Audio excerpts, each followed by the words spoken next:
Hello. Hi. Welcome to Come On You Spurs TV, where we talk about everything Spurs. Today we are taking a look back at the match between Tottenham and the Lion City Sailors in Singapore. The third was meant to be the third match in a three-match series as part of the Pacific Asia tour. But apparently, the match was against Leicester, got cancelled, and Roma, were meant to be here as well, but unfortunately they couldn't make it. So we had to face this hastily put together side from Singapore called Lion City Sailors, and they gave a good account of themselves. But Tottenham ran away 5-1 victors at the end of that match. Joining me to review that is Chuma on the other side. In the meantime, come on, you Spurs. Spurs.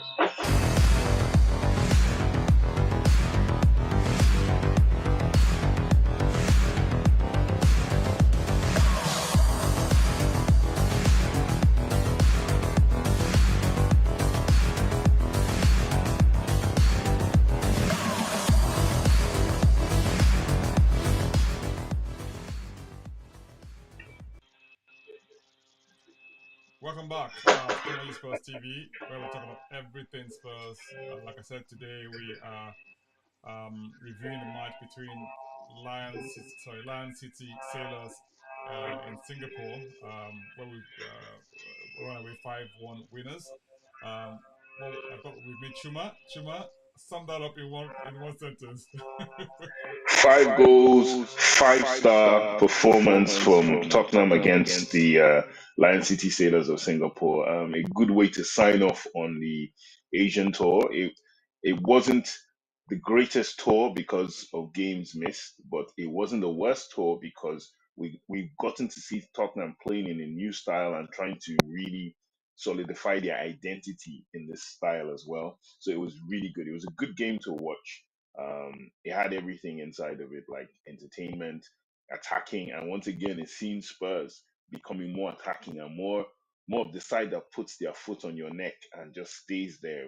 Lower opposition, we agree, but it was good to see the players get involved in the movement. Yeah, the match was one of these funny ones in many respects. I thought to myself, well, I felt a sense of deja vu when they went 1-0 up. Us doing all the pressing and like in the first match, um, Anje came up with two halves, i.e., we have one team playing the first half and a wholesale change in the second half, and we had the same pattern here in the first half.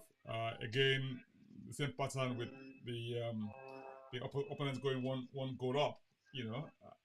Against the run of play when we had like what you might call almost 20 shots on target in that first half alone. You know, and there's just 100% what you might call domination, if you like. But they come away and then they score a goal. I think here we go again. No, indeed. It's like I think Man City fans will be looking at Tottenham and going, now you understand how we really feel when we used to play you guys, because it's literally like we're playing the mirror image of who we were over the last couple of seasons, where we were more transition, reactive, counter-attacking team. Because it was a sucker punch. There were some mistakes defensively. We have to like raise our hands up and say and it's not the usual thing. Oh my God, we need new centre backs. No, there was certain mistakes in that game. Destiny should have shown the guy off to his right because he's left-footed. So if you watch very, very carefully, with them as the opposition, they scouted very well because they kept trying to push Kulusevski to his right, knowing Kulusevski is left footed. So Destiny should have tried to do the same to the guy, and he got his cross across. And Poro, not for the first time, he wasn't really aware of the man behind him and conceded. We conceded that goal, but it went against the run of play. And to their credit, the first half 11, they really tried to they really, really tried to get it back together, but their shooting boots were off. Quite a few chances. You and I spoke off air as well. A few chances from Madison. Madison was very lively in this game, very, very lively. I think he stepped up from. I think he's watched or analyzed his first game against West Ham, and he's seen what he needs to do. And he was really, really lively. He was really conducting a lot of things, moving in, dropping shoulders here and there. It was fun to watch Madison. Everybody else played very well, but yeah, Madison to me in that first half, I think he was a standout. Kulusevski tried to get into the game, but once again, I think it's a case of Kulusevski really trying to feel his way into what he's meant to be doing as well. But yeah, the first half team really did well. Like, if you come away from the game, you'd feel, oh well, once again the second half team did better than the first 11. But they tried. There were chances, like you said, there were chances galore. They just didn't. They went on target, and yeah, it was just what it did. It was for the day.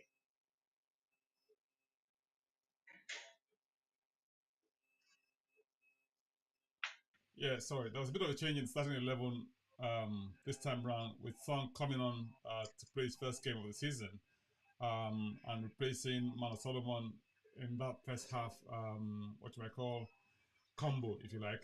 And then if you remember that in the first game, you had Mano Solomon, Perisic, sorry, Mano Solomon and Regulon on the Yes. left wing in the first match, and then on the other side you had Kulusevski and Poro on the other side. But this time around, it was Kulusevski and Poro, and as well as Son and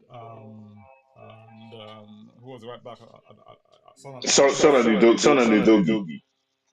No, this one it was Son and Perisic actually. Was this Son and no Son No, and no, no, Son, no, Udogi. Perisic came in the second half to replace yeah Son. Son and So it was, Udogi. it was Son and yeah. Yeah, so there was a bit of a change there, but I thought Son did well, given the fact that he's been much rusty. He just had, I mean, well, he hasn't had Oh yeah. anything on this tour just yet, and of course he's adored by all the fans locally. So he kind of sort of put a bit of a performance, but unfortunately, we didn't.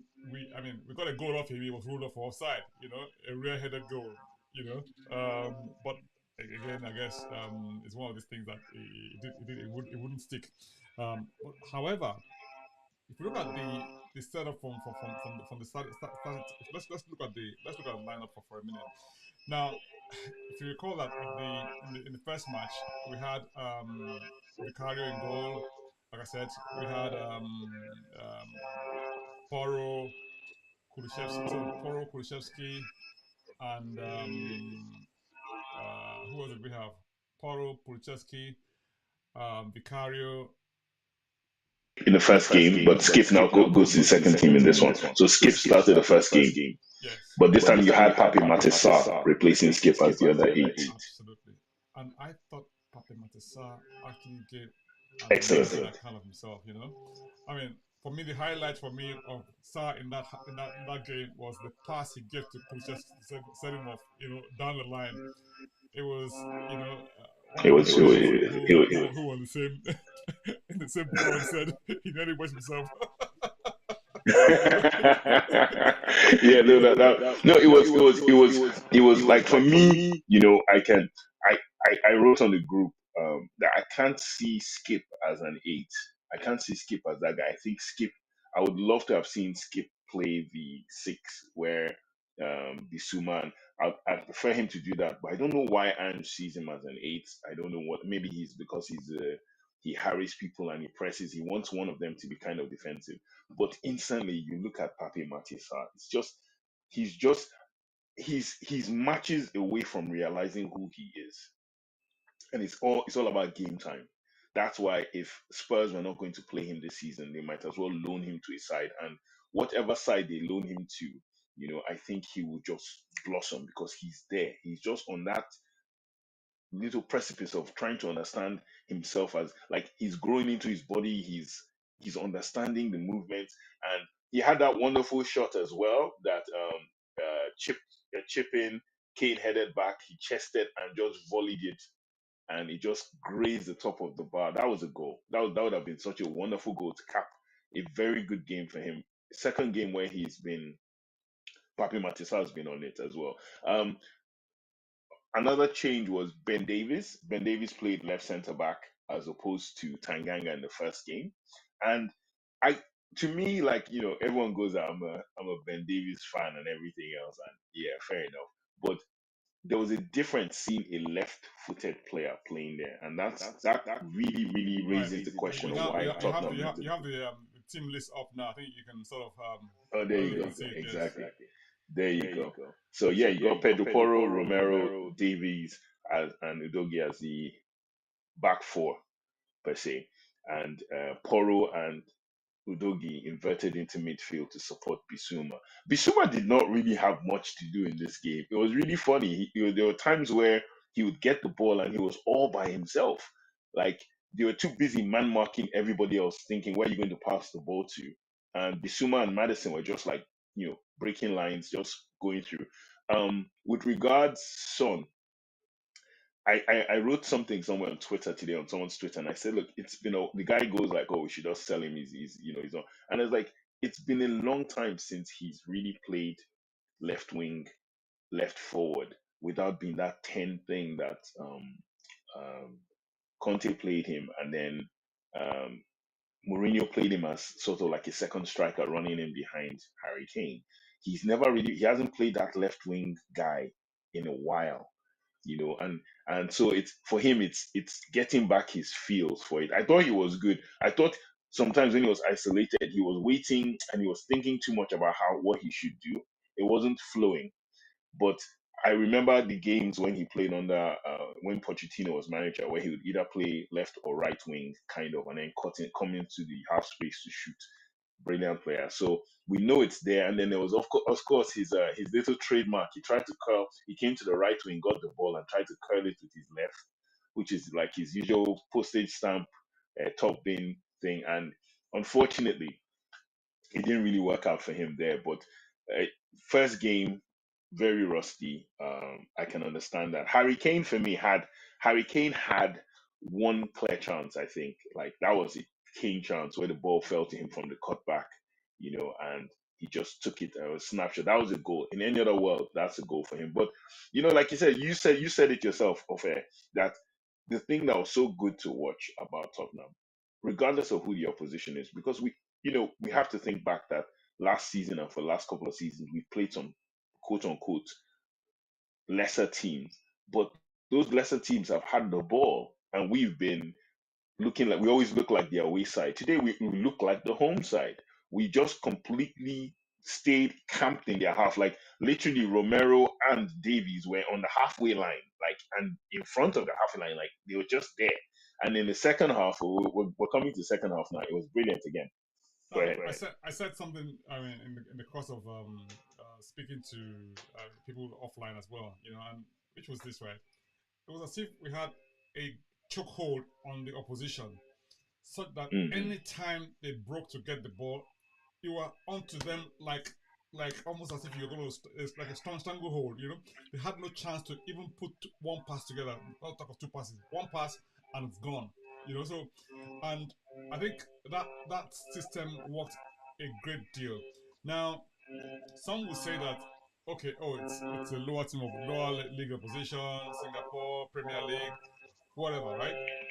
But if you look back, you see that that's exactly what we did against West Ham, right? Albeit again, it's preseason. But the key for me is being able to execute a system regardless of who you're playing against, and being able to do it in such an effective manner that is so clear for us to see what you're trying to do, right? Now, this is Anne's second match, right?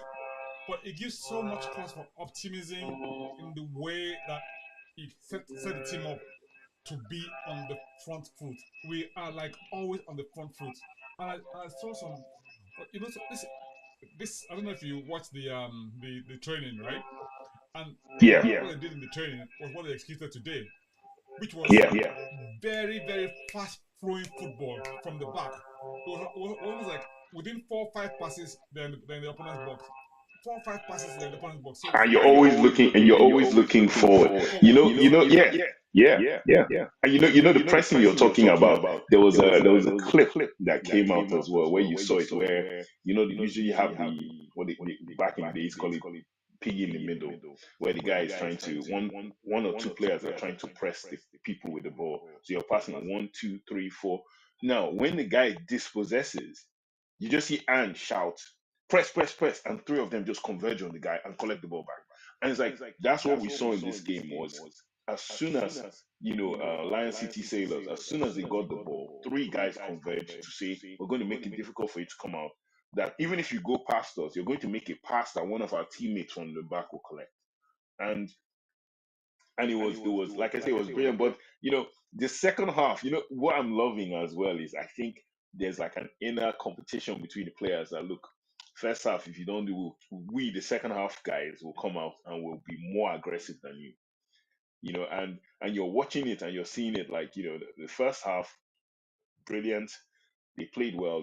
They carved out chances. Unfortunately, it wasn't falling for them. But the second half team, from kickoff, they were on it. Like, look, we're coming for you. And within a couple of minutes, 2-1, then 3-1 and 4-1. And of course, everything conducted by the player that, I've been advocating for years, Giovanni Lo Celso. And, I personally think this is just me, and it's not because of the preseason games. I've always been a fan of Lo Celso. I've always felt Lo Celso had what it took to succeed at Tottenham. He's a Tottenham kind of player. He's a guy who he's skillful. He's technical, and but it just never felt right because the coaches that had him for the majority of the period, they are quite reactive. They want a midfield that is more battly than creative. And he's a creative player. One touch, two touch. He doesn't waste touches. And that's a beautiful thing to see in a midfield player. If he's given a touch, he's spreading the ball wide. He's getting into little pockets, collecting the ball, one touch, two touch. He's looking to release somebody. And it's just, you watched him as well. So what are your thoughts on Giovanni Lo Celso? I thought Lo Celso was phenomenal. I thought it was Yeah. phenomenal. I thought he dictated the game. He was in little pockets. He had this superb control of the ball in tight spaces, and he had this give and go ability to sort of open up. I said earlier on, it was almost like the magic key that opens up defenses. In very tight situations. So you could see that time and time again, he looked like every time he put a ball forward, it was creating an opportunity. He would open up the defense in very, very difficult situations whereby he passed between the lines and made the whole thing look so simple, but simple but super effective. That's the most important. Simple but super effective. I loved everything that he did today in today's game. Yeah, and then we were talking a lot about the left side. Regulon, Perisic. Perisic to me, we went into this summer. A lot of us are saying, the usual that word I can't really stand, deadwood. This. But these are professional players that, for better or worse, these people have been professionals since they were young. They are very good players. They are very focused. They're very tuned in, and I I I said this last year, and remember we talked about it. Where I said, and my comparison is, and people use it to sort of mock. No, I won't say mock me, but mock the narrative, which is I don't see how Newcastle, Brighton, or Aston Villa, the clubs that finished above Tottenham last season, I don't see how their players are any better than ours. But all I could see were coaches that were front foot, they were more proactive, and and that's the difference. What Newcastle were doing last season is what I'm seeing Ange trying to do for us this season, which is he's instilled a belief in the players. He's also got a system that can bring out the best qualities in them if they buy in. Newcastle players bought in over a year. I mean, the first season they weren't that good on the how. Second season they were better. Tottenham have, I think, even cut that curve, in my opinion, and they already know how to do this thing a bit better than Newcastle did in the first season. I'm under no illusions that facing a bigger side and all, like we're going to see now with Shakhtar, then on the Tuesday, the week after, we're going to play Barcelona the Gamper Trophy. Of course, that's levels, but it's just watching the evolution of the side. And yes, we don't have the center backs. That's the running theme all through Spurs Twitter, Spurs YouTube, and all the podcasts is the center back, center back. Oh, the club is so stingy. And look, I don't know what the club's finances are. I don't like to delve into that. sorry to interrupt you. I mean, So you know, is yeah, go ahead. what I find a little bit frustrating when it comes to Spurs. What you might call Spurs Nation, if you like, for one of the better expression, right? Or the Spurs in the metaverse, if you like, is that everybody has this notion that if you go out and you want to go and buy players, you just say, "Oh, here, I want that player. Can I have him?" And it just happens just like that, right? I saw something which was really, really interesting, and it's this, right? I saw a chart published by the Athletic of clubs that have actually bought people this season, right? And actual fact, if you look at it, Tottenham have the highest number of people, albeit you have people like Poro there, Kulusevski, and Good. That you have to pay for. Yeah. that has to pay for. But these things are still cash that had to leave the pocket of the club in order to make the deal happen, right? It just didn't happen, you know. So those things, when you think about it, right, there are some teams that haven't bought one player. It's not like we're comparing ourselves to anyone yet, but if you think about it, Man United have only bought Mason Mount Yeah. so far. Oh, and just added Onana now. Onana only a few. I mean, you know, it's not like they don't need a striker. It's not like they haven't been trying to buy a striker. You know, it's not like Exactly. these things take time to come together. And like and said in his press conference, and it's something I would subscribe to, which is this, right? It's not like you go to Amazon and say, "Oh, I want a center back. Oh, give me two," and then all of a sudden you Prime delivery the next day, like his wife. No, exactly. No, I love. The thing was, I replied that someone was writing how, someone wrote down how, oh my God, Daniel Levy is already taking off and is frustrated. I said, this man is actually working with a set of players that are better than all the players he had in Celtic. Due respect to Celtic, Yokohama, that these guys are more quality than he's ever had. Now, if he's working with them and he's saying, my goodness, this guy can do, like the way he was gushing about Pape Matissa. He's looking at the boy like, my goodness, I could have used this boy in Celtic. Like this guy would have come to Celtic and started. So to him, this is what we said about him in the first place. That to him, this is an opportunity. Like, my goodness, and with all these players are actually, in my opinion, to him, they are world class. Now, to us that have had them, you know what they say, like, you take things for granted. The things you have, you take them for granted. Someone else, one man's poison is another man's meat, more or less. Excuse me, what we have this Nigerian expression, we call it "see finish," right? I mean, it's like exactly. And when like dissing a player because you've already used to them and you become so familiar. It's like being familiarity based content, if you like, So exactly that is the best. That is exactly Someone writing down that Ben Davies is the person who wrote that because Ange Postecoglou came out to say, I like Ben Davies. And, I'm sorry, but, sorry to be beating the Ben Davies drum for those people in Common Spurs Nation that are not Ben Davies fans and always hear me talking about him. I said, this guy is a guy that every manager will come to this club and they will like him. And it's not because he's the most gifted, it's not because he's the most talented, but he applies himself very well and he does the things they want him to do. He adapts himself very well. So when Anne said, the guy, someone said, oh my goodness, that, like they try to make it out that they are forcing him on Ange. And I'm like, no, Ange is the kind of manager that only defender we've seen that is really up on the block is Sanchez. Sanchez is the only one the club have received an offer for. Now, I'm not saying they don't want to sell others, but you can see already that he's mapped out who he's playing. And Sanchez didn't play today. I'm not saying that he wouldn't have played, but maybe it's the prep. Now we look at Tanganga. Today, Tanganga played on the right side, which I advocated for. I said that's his natural side, and he was better. There's something else I was going to say about inverting those right backs, right, and those full backs, and for me, it's almost like a revelation for us in many respects. And what that does for us as a team is that it allows us to maintain ball control and dominate the midfield. It's almost as if we have more men in a team than the other side. Every time we get the ball, we like all over people like a rash. So they even, I mean, they can't even come out. They can't. So I'm really really looking forward to us playing against the better sides, and see how we can apply the same system, and what effect it will have, especially playing against better players. I'm really looking forward to that.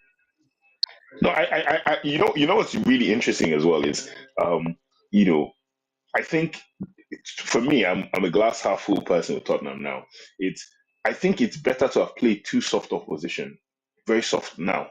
I I think that you just play the soft guys. You don't play the bigger teams now. You play the soft guys, get them up to speed in fitness. Next game is now going to be bigger. Then the last game would be the ultimate, and then you start your league thing. So some people are saying, well, other teams have played this.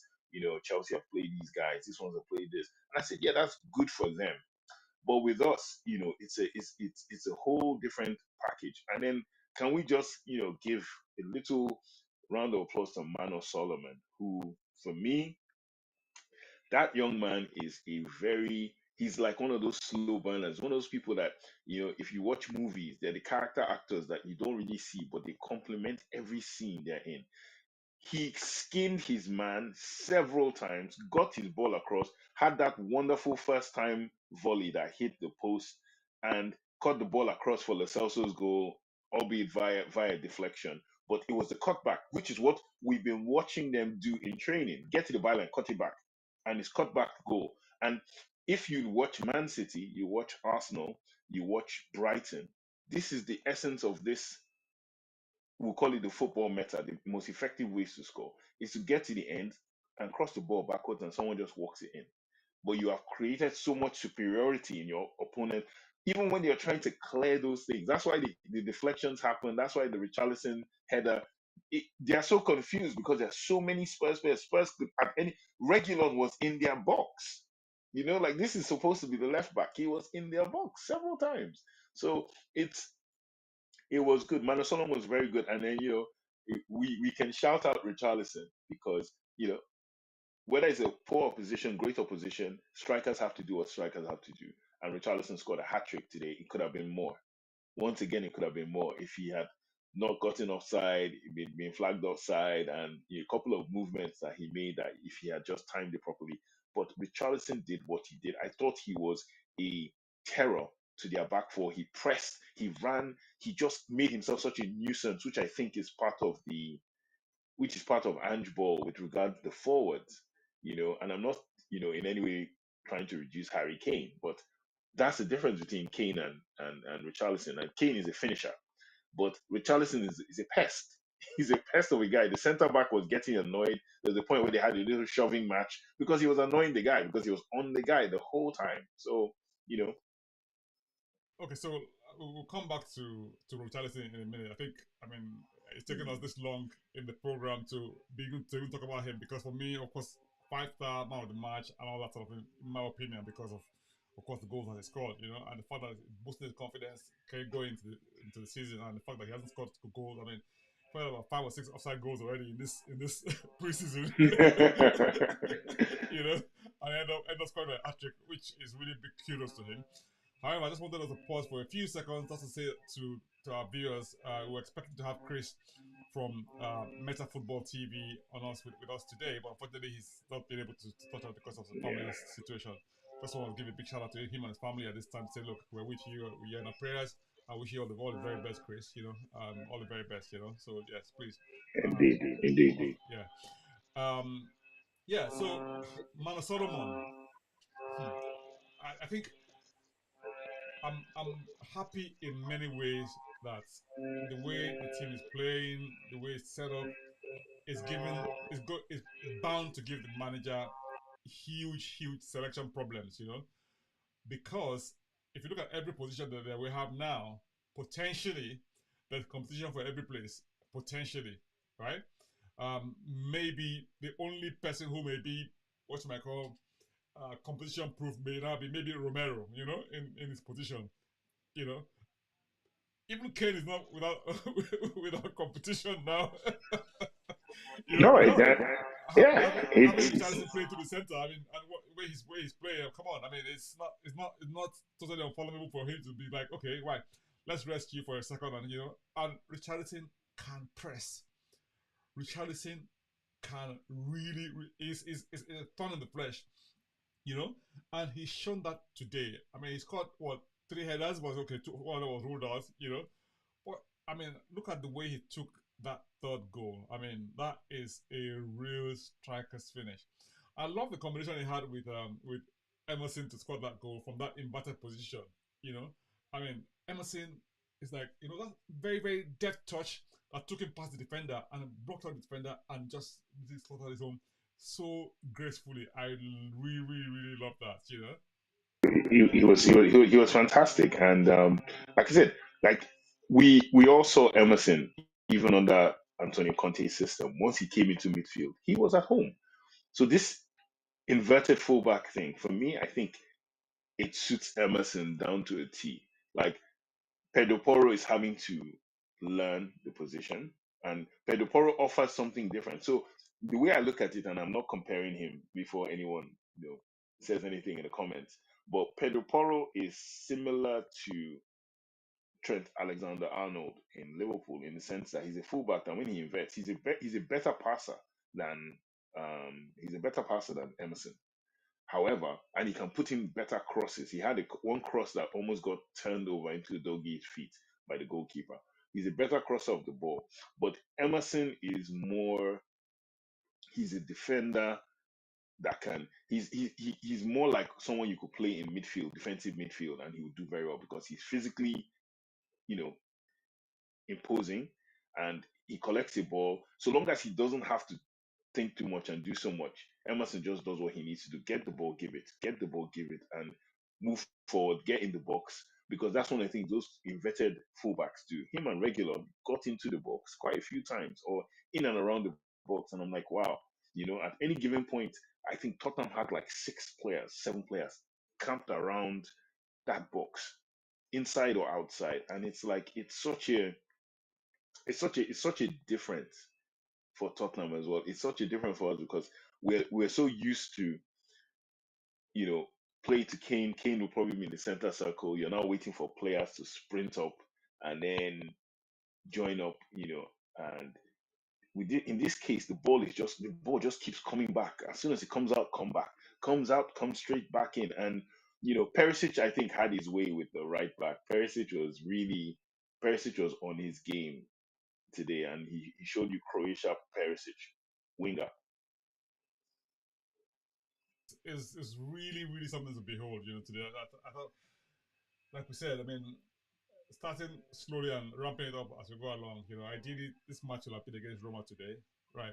I should have been after the match against Leicester, but again, how these things pan out. They haven't quite turned out the way you expected them to turn out. However, I mean, we've had the opportunity to sort of test our system against whatever opportunity we had in front of us, and it's Mhm. coming out very very clearly that Ange, for me, I think so far, really, really excitedly looking forward to this start of the season, right? And for a number of different reasons. Not only because, of course, there's new manager bound, right?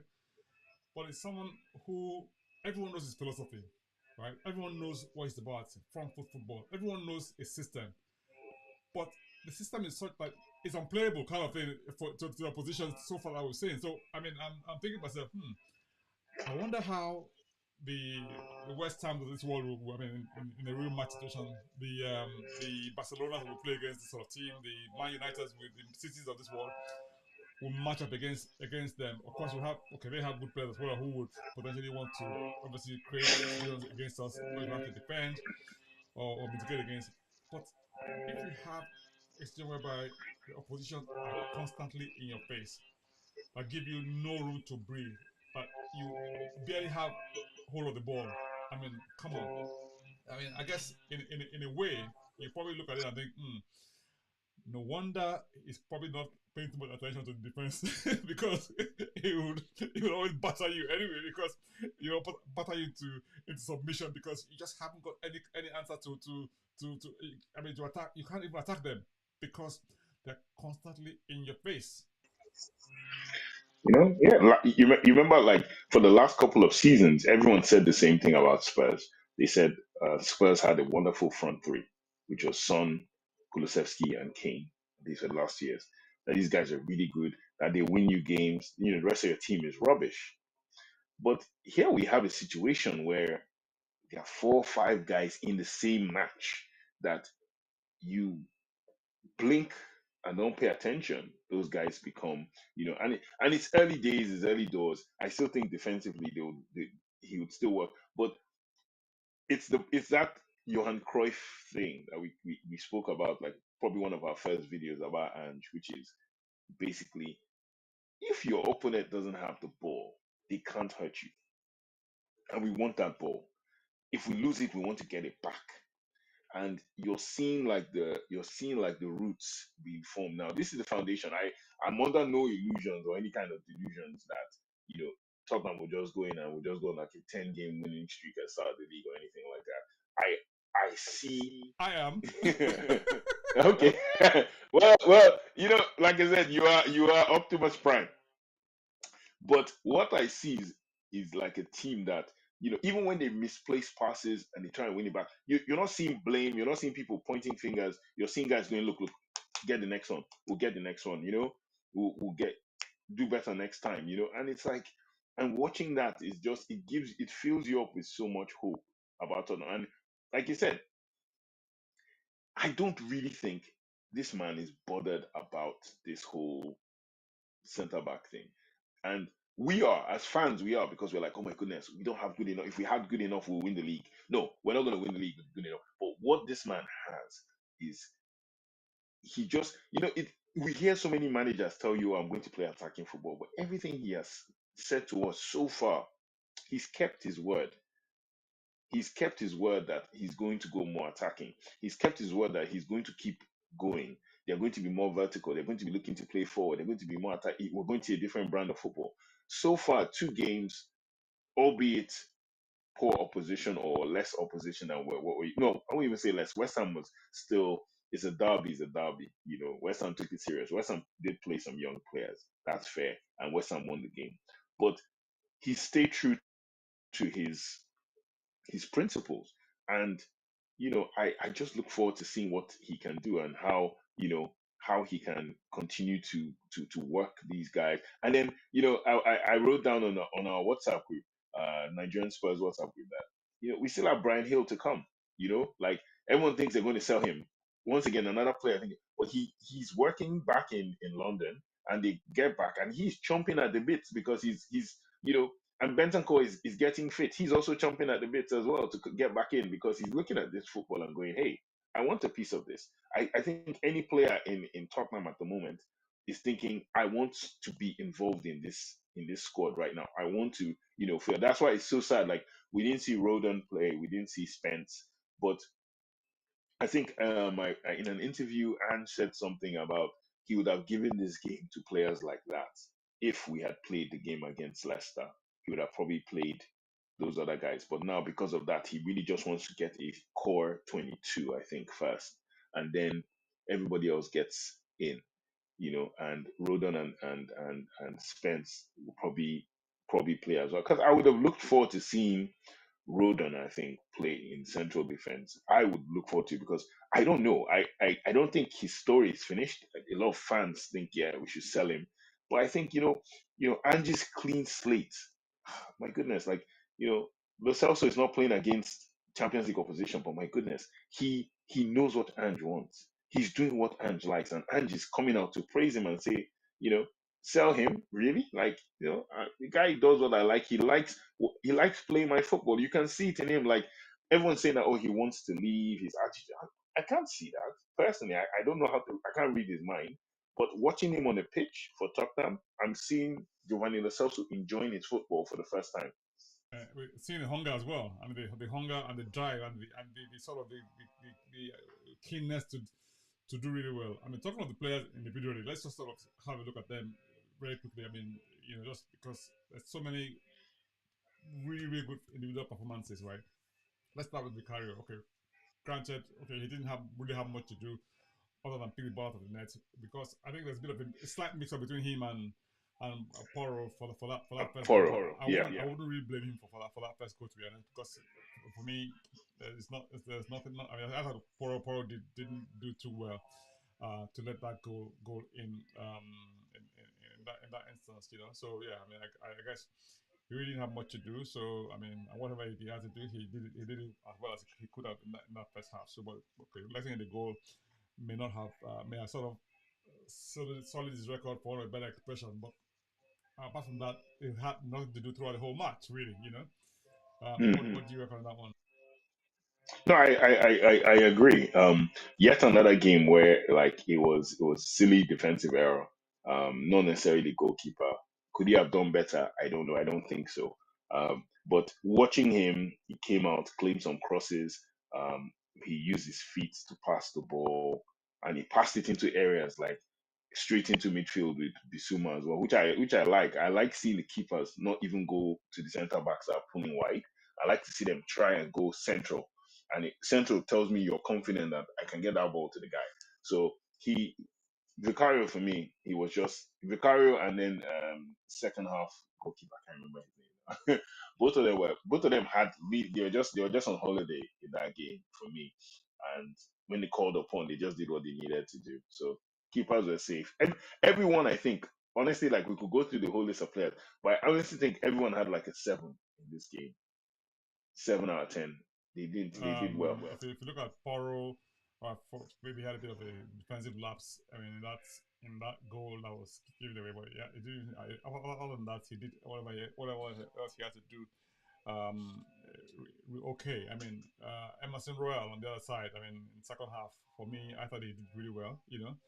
I thought that Hmm. role fitted him very, very nicely. He inverted very well, and in part of that sort of style of play contributed to us overloading that space in the opponent's half to create that opportunity for Richarlison for his third goal. I thought, for me, Emerson just seemed like a really different player, totally different player from what we knew from the beginning of last season. I mean, Emerson was the player that everybody was on his back, as in terms of, but he just didn't see any mistake in Emerson. He was solid, he was confident, and he just had this vibe about him that sort of oozed confidence. I thought I like that. No, very very true. At the moment, if we're keeping score or ranking, Emerson is ahead of Poro. Like if we had to play a first 11 tomorrow, you start with Vicario, you'd get Emerson, then you get Romero. I think, like you said, Romero is one of the first names on the sheet. He's just Yeah, I pure. mean, without a doubt, for me, Romero is number one on team list. I mean, on the other side, we had Tanganga who played his role in the second half. So I mean, if I had to sort of choose between Romero and Tanganga, I'd probably go for Romero. But Tanganga didn't put a foot wrong either. I thought he did very well today. Yeah, they didn't even. There was no opportunity whatsoever for For them to come for out, them yeah, to come out at yeah, all. there was. So it had nothing to do. So other than pass the ball forward.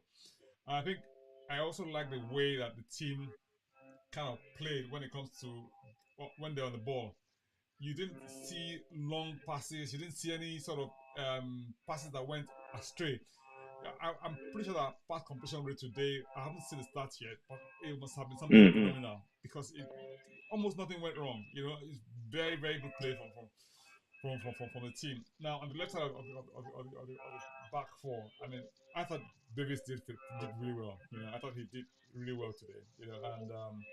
And second half we had on the other side. Who do we have on the other side on We Davis? we had Dyer. Dyer played, so that's where Dyer would play. Dyer would probably be a reserve if we buy a left centre back. If we really do get either Tapsoba or Van de Ven. I honestly still believe that Tottenham are only going to buy Van de Ven.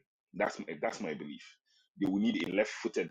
It needs a left-footed player. I know Tapsoba can play both sides and he can more or less deputize for Romero and all that stuff. That's what we're saying. But in looking at those two players, I don't know why, as a fan or as someone who's watched football a while, I see Van de Ven as a better fit for me than Tapsoba is. And I look at it and I think Van de Ven would get in there, and then Dyer would be his substitute. That would be like a rotation. Left in the left back row we had what's his Destiny, name, Regulon in the first half and Destiny. Udogie in the No, second no, half. Destiny in the first half, Sorry, and then sorry, regular in the Destiny in the second. first half and Yeah. yeah, Regular in the second half. I thought that Destiny did okay. The only thing he probably did wrong was not pushing the guy who led the cross on Put the for the goal yeah. to his weaker side. I mean, I guess that's part of his learning curve. I mean, some will say that okay, fine, this is against lesser opposition. If you play against the bigger guys, they'll keep killing you if you keep doing that. You know, so I guess this is what preseason is about, for you to learn those things and sort of improve on them and sharpen up as the game goes. I thought he did really well in the first game, and he didn't do too badly either this time around. You know, on the other side, Regulon. If I had to choose between Regulon and Udogie, I probably would go for Udogie at this point in time. Mm. But I mean, that's my view. But I don't think No, no, no. Regulon did the second I half. would say I second that. I said Regulon to me is Regulon to me. He plays left back like a left back, like without all this inversion and all that stuff. He's not one of those left backs that can do that. He's a left back that stays on his side, runs forward. So I don't think he's really tapped into this thing. He's the kind of guy that can play that left back the same way, ironically, a wing back, which is what he wasn't, and then he got sold, which is just up and down the line. But in saying that, he combined very, very well with Perisic. He combined very well. Perisic would go wide, he would come inside, or Perisic would come inside the half space, and he would come out wide. And I think literally having like we literally had four left footers on the same side. You had Davies, you had Regulon, you had Lo Celso, who's playing left centre midfield, if you think about it on that side as the eight. And then you had Perisic, who is 2-footed. So you had all of them. So it was easy for them to get to their preferred foot or to move to that foot and then swinging crosses and he had that excellent cross Regulon, of course, that Manu Solomon hit first time on the volley that unfortunately hit the post. So he wasn't bad, but in terms of everything, I would say um, if I was looking at people leaving, I'd probably think Regulon looks like someone that Spurs could cash in on at the moment. Okay, moving on to the midfield.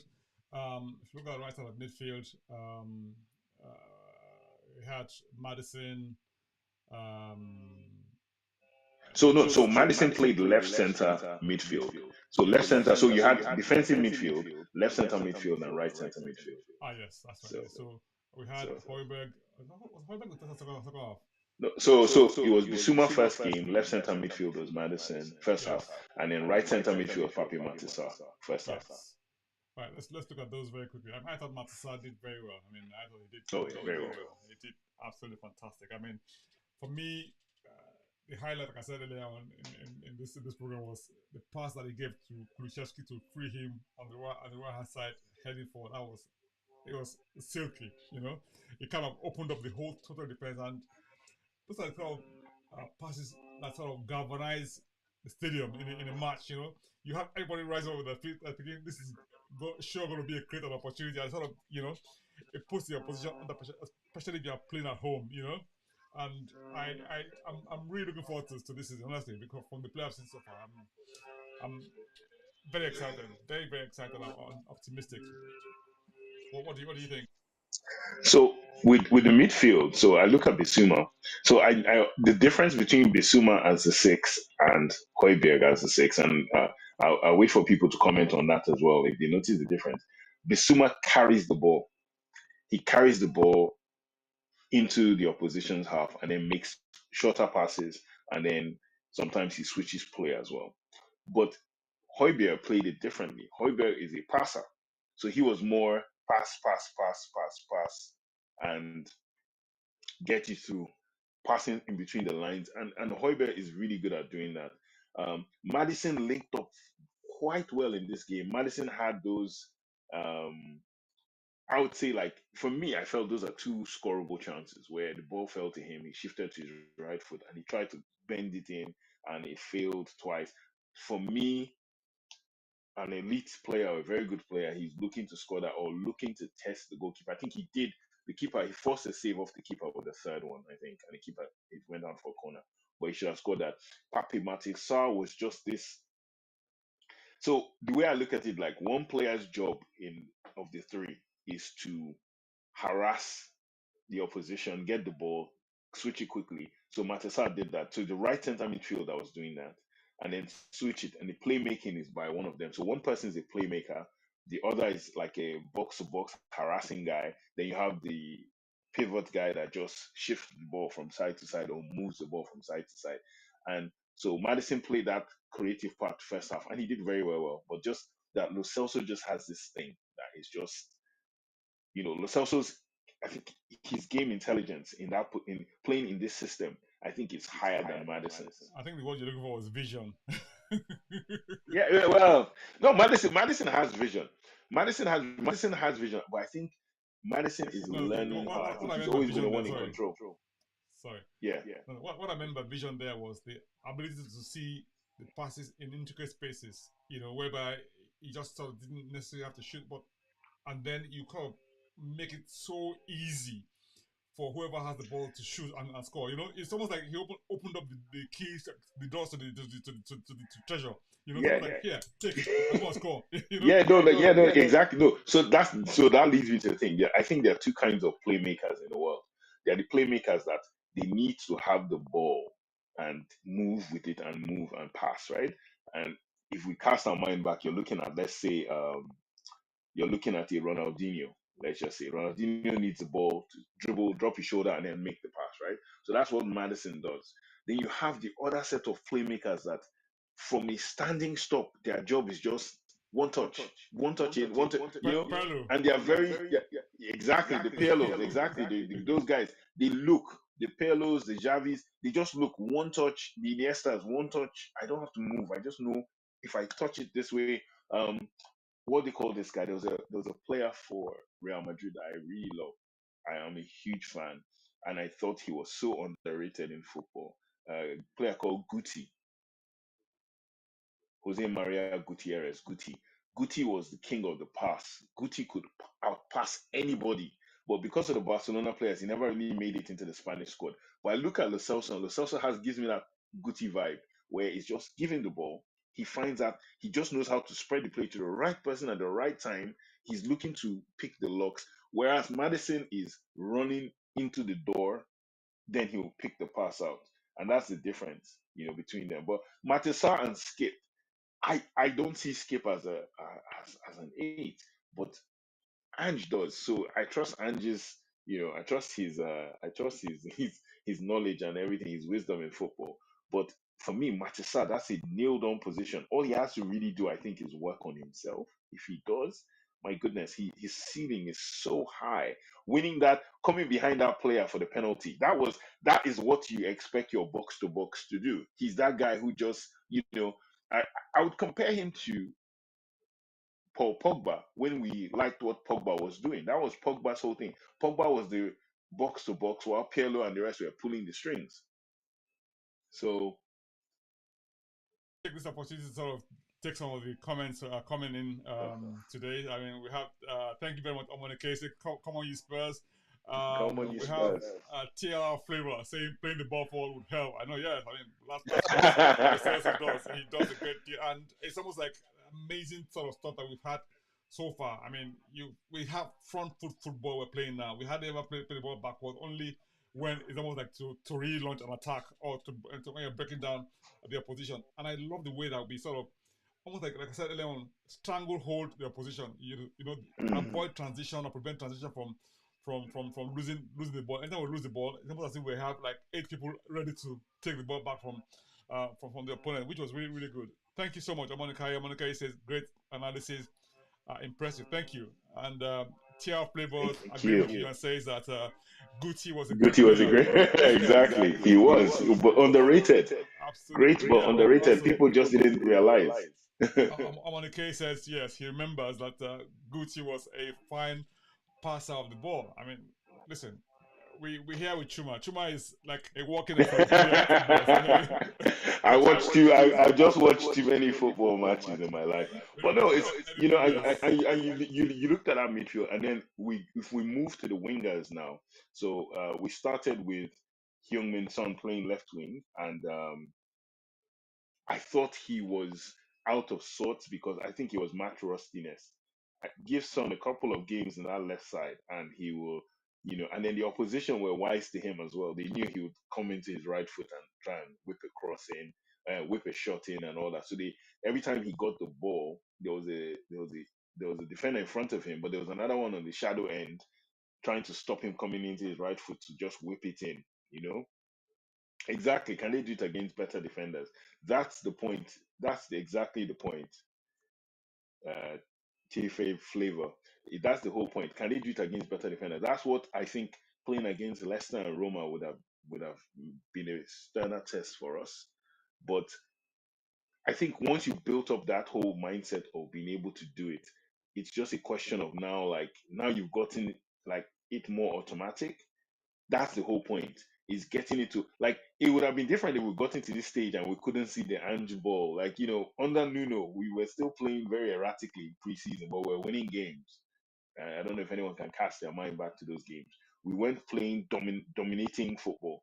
But in this one, you're already seeing the roots put down, little shoots are appearing that okay, this is this. So left wing, Perisic I think did better than Son because I think Perisic was already used to playing the position because he'd already done that in the first match as well. So I think Perisic was much better. Then on the right side, Kulusevski. So for me, I think Kulusevski is going to take him. I think it's going to take him a while. Or if you're listening to the commentary, there's something very interesting. Clive Allen was one of the commentators on Spurs Play, and Clive Allen was asked by the co-commentator, like, do these preseason matches count? And he said, you know what? It usually takes real matches for me when I was a player for me to get up to speed. That I would take 3-4 matches and then I'll get what I want. And I look at Kulusevski and I think I'm not saying he can't do well in preseason, but I'm thinking this guy in a proper game, I think he would probably do more because they're thinking too much. The defenders will be thinking too much and not blocking him as much. In this game, they went out to foul him. They really tried to push him to his right side a lot more. And his crosses on his right side, he can use his right foot, not as well, but quite good. He wasn't really. But in Solomon, you had a right footed player who literally skinned his man every time he got that ball. Man of Solomon just like, I will take you on and I'll beat you and I'll cut it back. So they were scared of Solomon more than they were. Kulusevski, they knew he would come to his left, he'll try and swing it in, or he tried that curling shot 2 or 3 times. But with Mother Solomon, you don't know if he's going to turn to his left foot and cross. He can use his left foot to cross, or he just skinned the guy. He'll dribble, bam, and I think Solomon was very, very interesting. Very interesting. So can they do it against better defenders? So again, we don't know. It's one of these what's the word Work in progress. yeah, work in progress. So we have to wait and see if that happens. But the fact of the matter is that they've demonstrated over the past 2 matches that they can play a system, right? And a system that is totally different from what we were used to before. And this is the same set of players. That's the key. The same set of players, but they're playing a totally different system that's attacking, that's full of verve, that's full of intensity throughout the match. Okay, granted, okay, fine. In a 90-minute stretch, you probably won't have that same level of intensity from one of the players, having because of the tire and all that sort of thing. But you can see at a glance that this is a team that those guys can execute a system. And once you can execute a system, it means getting better over time. Can we see a style of play? I mean, come on. I mean, that's what we've seen so far. That's what I was saying, because we can see a style of play already, can't we? We can see a style of play that sort of says very, very clearly that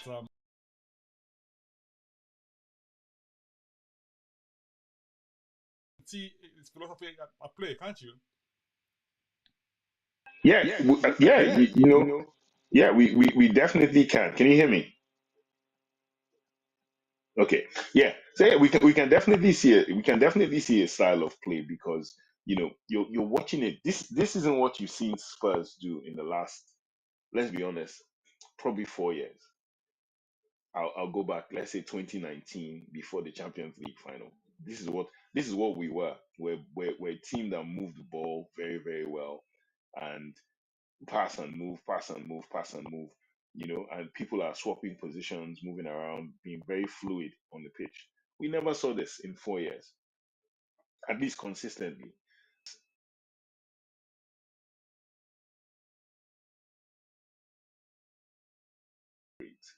That's fair. That's perfectly fair. But watching Spurs, even when we played against poor opposition in the last couple of years, let's be serious. Let's be real serious. Spurs Nation, let's be serious. We've never really seen our teams play like that. The opposition today was, yeah, well, the answer. Omonike is saying it like it remains to be seen. The opposition were pedestrian. The opposition were they did the best they could. But this is what happens when you have possession of the ball. The opposition have to sit and you have to break them down. And Spurs have always had a problem in the last couple of years in breaking down teams that sat back. So we would have come to this game before and would have still been poor because we'd have been trying to catch them on transition and they would have possession. So what a change to see Spurs have the ball, in my opinion.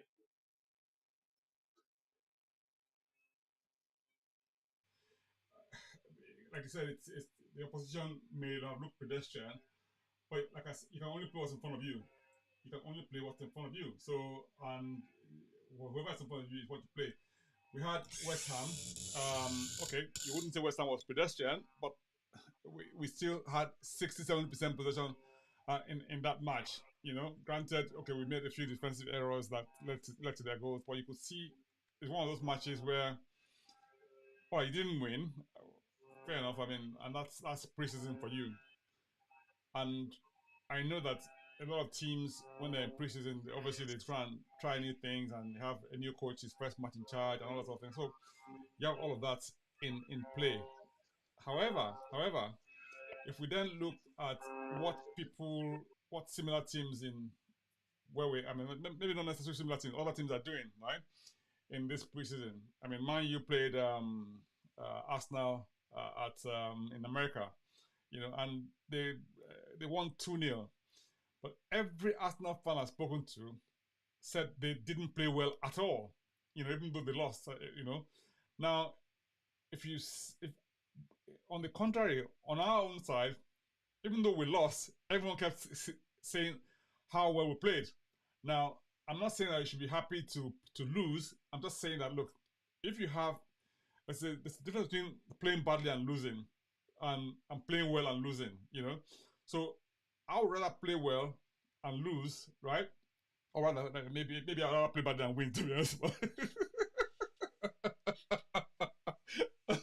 oh, oh, but listen, the key, the key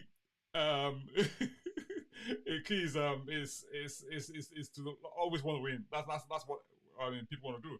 We want to win, And Chuma is the analyst actually. Yes, he's doing a fantastic job. That's what. Listen, Chuma is a guru, so don't even go there. No, It's no, a I'm learning. I'm learning. I'm learning. I'm learning. I'm learning. I'm learning. But so yeah, we end up on the strikers. Harry Kane.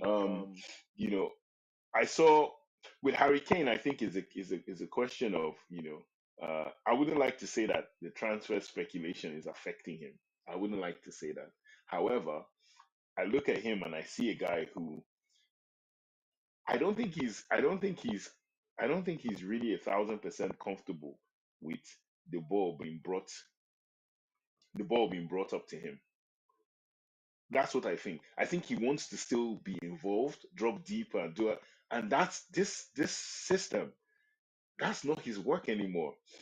Dropping deeper. No, no, that's what you have, Madison. That's what you have Lo Celso for. Your job now as a striker is just to keep moving side to side, press that goalkeeper, press the center backs, and be a nuisance and then get put into position. And I think in a weird way, he's finding it challenging to dial himself back. That was what he used to be when Ericsson was around.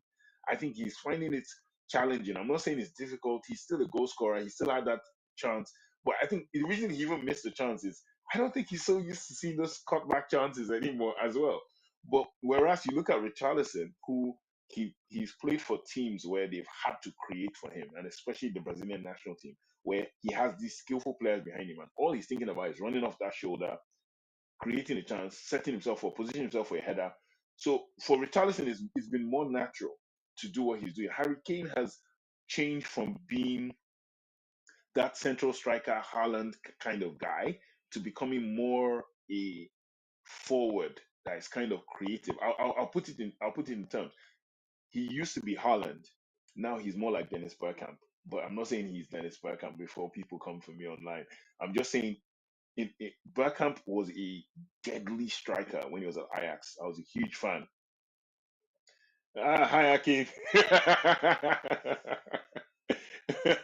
Indeed, yes. I Yes, don't it's know a how great great Chuma. Chuma, Yes. but I take the greetings, Akin. Nice to hear from you. So yeah, so it's Dennis Bergkamp was a deadly striker in his time at Ajax. It was only second only to Romario when Romario was at PSV. But then over the years, he became this other guy. He could still give you 20 goals, 25, but Bergkamp became this, creative guy for Holland, creative guy for Arsenal as well. So I look at Kane, and Kane has become that thing. So I think watching, I don't think I don't think he's really like tuned into this thing. But Richarlison, on the other hand, my goodness, Richarlison was a pest. We said it earlier on. He was a pest. He just kept on, his centre back and him got into a little clash later on because the guy just got tired of it. Richarlison just kept on trying to nick the ball off this guy, play off the shoulder, and you saw him score that first goal. You saw the header, and then the third goal, the icing on the cake was him just running through, and keeper came down and he just delicately clipped it over him.